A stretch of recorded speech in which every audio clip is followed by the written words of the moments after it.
अस्सलाम वालेकुम व्यूवर्स, मैं हूं आपके दिल का specialist doctor Mujeeb Peerzada. Viewers, आज की जो हमारी बात है वो हाइपरटेंसिव क्राइसिस के बारे में है। ये हाइपरटेंसिव क्राइसिस जो है ना, ये कहते हैं कि जब अचानक ब्लड प्रेशर बहुत ज़्यादा बढ़ जाए, मतलब मिनिमम 160 से जब ऊपर चला जाए, 160 से ऊपर अनलिमिटेड है इसकी जो है ना वो पेशेंट टू पेशेंट वेरी करता है और अचानक ये हो और उसमें जो है ना मरीज़ को मुख्तलिफ़ किस्म की अलामात आ रही हों, मतलब सर दर्द हो रहा हो, उल्टियाँ लगी हों और छाती में दर्द हो रहा हो, पसीने आ रहे हों। इसके अलावा जो है ना वो धड़कन तेज़ हो रही हो, साँस में तंगी हो रही हो, तल्ख़ी हो रही हो लेटने में, इस तरह की मुख्तलिफ़ अलामात हो सकती हैं और अचानक जब उसका ब्लड प्रेशर चेक किया जाए तो वो कम से कम 160 से ऊपर हो, तो इसको हाइपरटेंसिव क्राइसिस कहते हैं। अच्छा, इसके बारे में हम पहले भी वीडियो बना चुके हैं, इसकी अहमियत के बारे में मैं आपको बताना चाहता हूँ। पहले इसकी जो 2 टाइप्स होती हैं वो हमने प्रीवियस हमारी एक वीडियो है कि एक हाइपरटेंसिव क्राइसिस में इसको आगे 2 में डिवाइड किया जाता है। हाइपरटेंसिव अर्जेंसी होती है और हाइपरटेंसिव इमरजेंसी होती है। इसमें थोड़ा-सा मैं बता दूँ कि अर्जेंसी के ऊपर ये होता है कि हम मरीज़ को एडमिट नहीं करते और इमरजेंसी में ये होता है कि हम मरीज़ को एडमिट करके उसकी ट्रीटमेंट करते हैं। अच्छा, इसमें इसकी बुनियादी जो नुक्ता है, जिसकी वजह से जो है ना इसकी अहमियत है, वो पेशेंट की मोर्टेलिटी है। मतलब खुदा ना ख़ास्ता पेशेंट की मौत वाक़ई हो जाना, तो उसके ऊपर फ़ोकस होता है। और अगर हम इसकी प्रोग्नोसिस को देखें कि इसकी आगे जाके होता क्या है, तो अगर इसको पेशेंट जो है ना वो हाइपरटेंसिव क्राइसिस में है, तो इसमें जो मोर्टेलिटी है पेशेंट की वो 80% है 1 ईयर मोर्टेलिटी की। 1 साल में 80% चांसेज़ हैं कि पेशेंट की डेथ वाक़ई हो सकती है और 5 इयर्स में जो है वो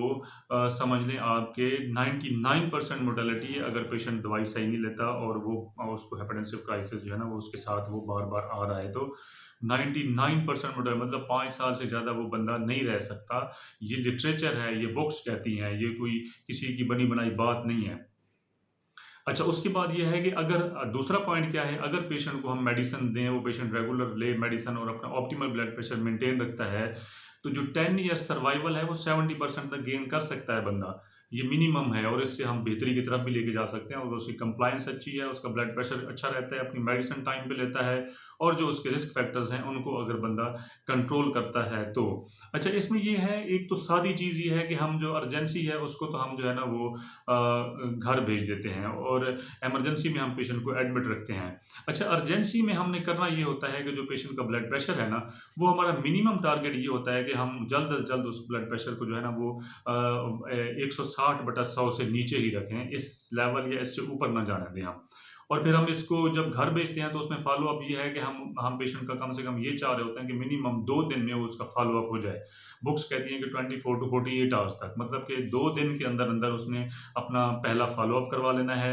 और उसमें फिर ये है कि हम ये चाह रहे होते हैं कि मेडिसिन की हम देखें कि उसके साथ पेशेंट का रिस्पॉन्स क्या आ रहा है और हम जो चाह रहे होते हैं कि उसका जो ब्लड प्रेशर है, जो ऑप्टिमल ब्लड प्रेशर है, वो हम कम से कम जो है पेशेंट का हम 2 टू 3 मंथ्स में हम उसको नॉर्मल लेवल पे लेके आएँ। अच्छा, इसमें हमें क्यों हम फ़ौरन जो है ना वो नॉर्मल की तरफ लेके क्यों नहीं आ सकते? अब देखें, ब्लड प्रेशर जो है वो बहुत ज़्यादा हाई है इंसान का और उस पे जो है ना दिमाग के जो ऑटो रेगुलेटरी मैकेनिज़्म्स हैं वो सेट हुए हुए हैं। तो हम अगर सडनली उसको लेके आएँगे तो ये निस्बतन उस डेंजरस जो अपर लेवल थी खतरा था, अगर हम उसको यकदम ड्रॉप करके नीचे लेके आएँ तो ऑगर ऑटो रेगुलेटरी मैकेनिज़्म को हम डैमेज करते हैं और ये और ज़्यादा डेंजरस हो जाता है। फिर वो पेशेंट को जो हाइपर था उसकी वज़ह से नहीं, अब यकदम नॉर्मल कर दिया हमने, तो उसकी वज़ह से ज़्यादा खतरात लाक हो सकते हैं। हाइपोटेंशन मतलब बीपी ड्रॉप होने की वज़ह से मरीज़ को बहुत सारे उसको परफ्यूजन के डिफेक्ट्स होने की वज़ह से काफ़ी सारे मसाइल आ सकते हैं। तो इसलिए हम जो है ना वो टाइम के साथ-साथ और ग्रेजुअली उसका ब्लड प्रेशर जो है वो डाउन कर रहे होते हैं और ये तब अचीव होता है जब हम जो है ना वो मरीज़ को कम से कम ये काउंसलिंग करते हैं उनकी और उनको बावर कराते हैं कि आपने जो दवाई है वो मुस्तकिल लेनी है। दवाई मुस्तकिल लेगा तो उसके जो है ना ये मोर्टेलिटी बेनिफिट भी आएँगे और उसके जो टारगेट ऑर्गन्स हैं, जैसे हम बार-बार कहते हैं कि दिमाग है, आँख है, दिल है और गुर्दे हैं, ये 4 ब्लड प्रेशर के टारगेट ऑर्गन्स हैं, जिनको आहिस्ता-आहिस्ता ब्लड प्रेशर जो है ना वो डैमेज कर रहा होता है और मरीज़ मरीज़ को पता नहीं चल रहा होता और यकदम जब कोई ऑर्गन डैमेज हो जाता है तो फिर उसके साथ मरीज़ प्रेज़ेंट होता है। तब हम उसके लिए कुछ नहीं कर सकते सिवाय इसके कि उसका थोड़ा-सा क्वालिटी ऑफ लाइफ़ बेहतर करें। वो जो डैमेज हो चुका है उसको वापस नहीं किया जा सकता। तो मैं उम्मीद करता हूँ कि इसका जो है ना वो पब्लिक के ऊपर और पेशेंट्स के ऊपर बड़ा असर आएगा और वो जो है ना अपनी सेहत का ख़्याल रखेंगे, ब्लड प्रेशर की दवाई टाइम से लेंगे ताकि वो उनका जो है ना वो हाइपरटेंसिव क्राइसिस में बार-बार ना जाएँ और उनको जो है ना वो मुख्तलिफ मसाइल ना हों और उस लेवल पे, उस नहज पे ना पहुँचे कि जो है ना हम उस बीमारी को रिवर्स ही ना कर सकें। तो आखिर में मेरा वही पैगाम कि आप अपना ख़्याल रखें, अपने करीबी लोगों का ख़्याल रखें। सबसे पहले सेहत। अस्सलामु अलैकुम।